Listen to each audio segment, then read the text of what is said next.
Olwaleero abakkiriza naddala abakatoliki n'ab'ekkanisa ya Uganda lwe batandise ekisiibo era nga mu bifo ebingi omwategekeddwa okusaba okw'okusiiga vvu ne Palamenti ya Uganda mwebadde.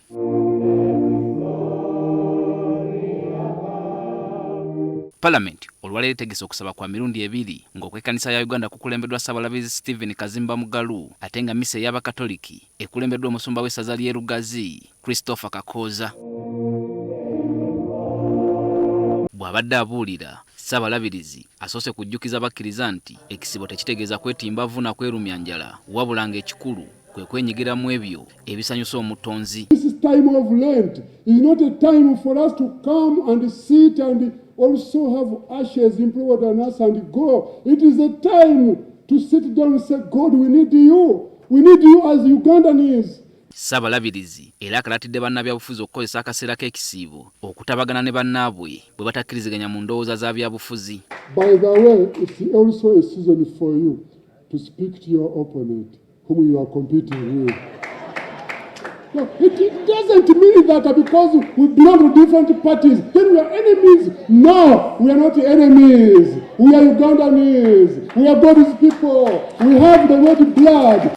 Kubagana obuze bulabibwako wakati w'ab'ebyokwerinda n'abantu ba bulijjo, Kazimba ategeezezza nga ab'ebyokwerinda bwe basaanye okwekuba mu kifuba, kyokka n'alabula n'abantu ba bulijjo bagamba nti oluusi bayita we bandikomye. I see people who are actually even provoking police and security. They provoke security. But also, security should learn to handle people very well.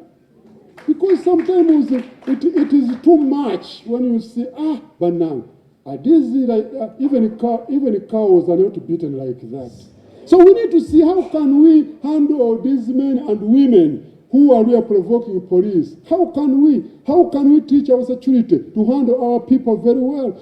This season of Lent is a season for bringing everyone together. Okusaba kuno kwetabiddwako bannabyabufuzi okuviira ddala kwa myuka Sipiika wa Palamenti Thomas Tayebwa, baminisita n'ababaka ba Palamenti, era mu kwogera kwe Tayebwa asabye banne okwekwasa omutonzi naddala nga bakola emirimu gyabwe.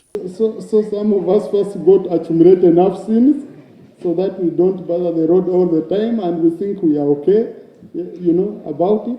I think it's very, very critical as leaders to be prayerful. Ekiseera kizze kirungi nti ffe abagoberezi ba Kristo ne bannaffe Abayisiraamu mu kiseera kye kimu bali mu kisiibo. Njala tukozese omukisa guno ogw'ekisiibo kino okwekuba mu mitima, okukwatula ebibi byaffe.